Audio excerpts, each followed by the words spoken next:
Welcome to the B.F. Anderson Technical Report for September the 16th. Trend following is an interesting strategy. I talk to people all the time about mistakes investors make, and one mistake they make is they tend to dabble in stocks. They don't do portfolio management, they dabble, and in tips primarily. But this book is really about risk control and how to control the risks of the market by following the trends. So if you can, and really this exercise we go through every week is all about that. I mean, trend following is a very important issue. I first learned about it around 1995. A guy named Carlton Lutz, and he was out of Salem, Massachusetts.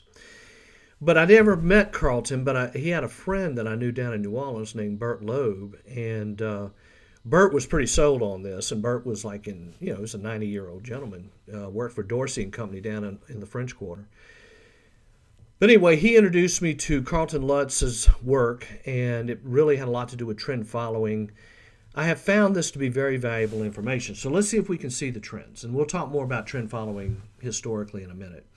Anyway, you can see with the NASDAQ, we're kind of rolling over here. We're breaking below that 10-day moving average. I would say this is somewhat of a violation here, and especially on the high volume. So I just think right now I would continue to be cautious right now. We're raised a little cash. But on the long-term basis, the charts look fine. I mean, the NASDAQ's in a very positive uptrend on a weekly basis. You can see here we kind of probably got a little extended here, so we're kind of going to pull back and fill in that gap. We'll just have to see. Now, this is another problem. This is the mid-cap stocks. Remember, there are roughly 8 to 10,000 publicly traded companies out there. And so you have to look at like 5 indexes to really kind of get a handle on the whole picture. Well, the mid-caps have just been moving sideways since, for a good long time, and actually, broke down, gave a violation, broke the 50-day. Again, the mid-caps just don't look right. New York Stock Exchange, which is a very broad index, it's just moving sideways, and it's also violating, and it's breaking its 50 days. So kind of use some caution here. Small caps, same thing, continue to have problems here. They can't. We were hoping we were going to get a breakout. We just didn't. S&P 500, again, it's actually violating. Close to breaking the 50-day, has not broken the 50-day. And as you can see, usually it comes down to these levels and rallies right back and rallies right back. I don't know. Is this time different? We'll have to see. But then again, on the long-term basis, everything looks perfectly fine. So like I say, have your ears up. Don't do anything drastic. Because here's the aggression index, where we're comparing the NASDAQ to consumer staples. Again, holding above the 50-day moving average. We never broke the 50-week moving average, and the 10-week. Did not break the 10-week on this particular pullback. So growth stocks are actually holding up fairly well here. I'm noticing also a little bit of a drop in interest rates here. We're down to under 1.3% on the 10-year Treasury. Oil prices actually kind of popping up a little bit, trying to get back into an uptrend, back above 70. And then we have the financial stocks, along with interest rates, are just kind of moving flat to down. New lows, again, last week we talked about new lows. Basically, we want to look for an extended period above 40 a day, kind of sort of getting that. So, as of the last reading, which was Tuesday, we had 55 new lows, which is over 40. Be aware. The yield curve, again, no inversion. Nothing. It's almost like watching paint dry, so I even hesitate to show this graph every week, but I think we should keep an eye on this. The sentiment reading, same thing, watching paint dry, really nothing going on there, just kind of neutral. Again, the institutions continue to stay bullish. They're buying calls, selling puts.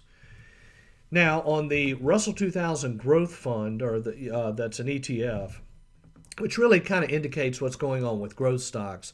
You can see the big drop, sideways, sideways, sideways. We rallied. We're hoping to get up about 320 on the index. However, turned around, broke back down, so somewhat of a failed breakout.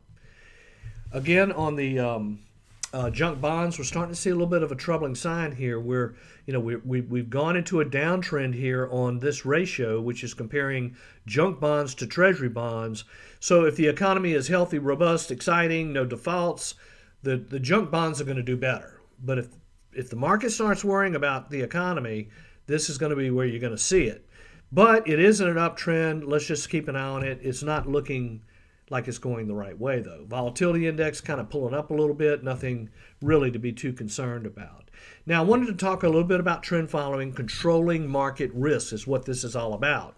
So in other words, if we go back to 2000, which was the beginning of the bear market that started from the dot-coms, you can see you basically got a breakdown below these moving averages back here in November, October of 2000.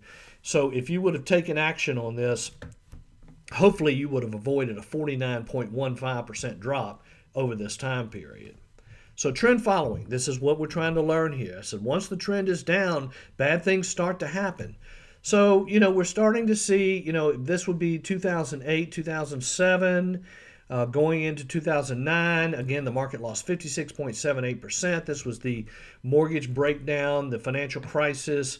So in other words, trend following would have really helped you probably avoid most of the damage. That's the whole objective. Now, here's where we are right now. You can see, though, we've come down and tested these moving averages a bunch of times. So that's kind of where the trend line indicator, which is a weekly indicator, comes into play, because those things would have never broken below. They never broke below. But this is where we are now. We are getting very close to testing that 50-day moving average. A substantial breakdown from here would be worrisome, or we just could bounce right back up again. You just don't know. Okay, here are the top five. Now, the top five are interesting. We've got a lot of not social, but like softwares and things in technology. So you can see here, this is Sprout Social. Kind of had a little bit of a pullback the other day, however, held up and is holding above that 10-day moving average. A breakout above 132, 133 could make this one look kind of interesting. Atlassian, which is an Australian company, gap up on real good earnings, ascending flag formation, been going on now for about 7 weeks. Looks pretty good to me. We continue to own the stock. At Asana, check out a young man, 37 years old, named Dustin Makovich. He is one of the co-founders of Facebook, went to school at Harvard with Zuckerberg.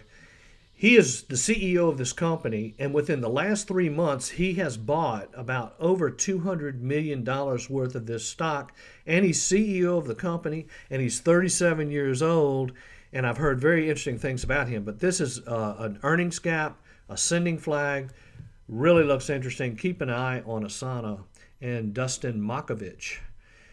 Bill.com, same thing. This is software we're talking about, which is that recurring revenue, low expenses, big profit margins. Really an interesting business. It's a good business. It's a very good business. So you got your flag and somewhat a sideways flag. We'll keep an eye on it.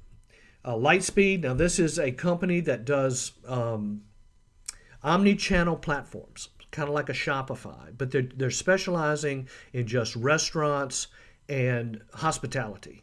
So you can see here the stock has been in a really nice uptrend here, kind of pulled back a little bit here to that 10-day.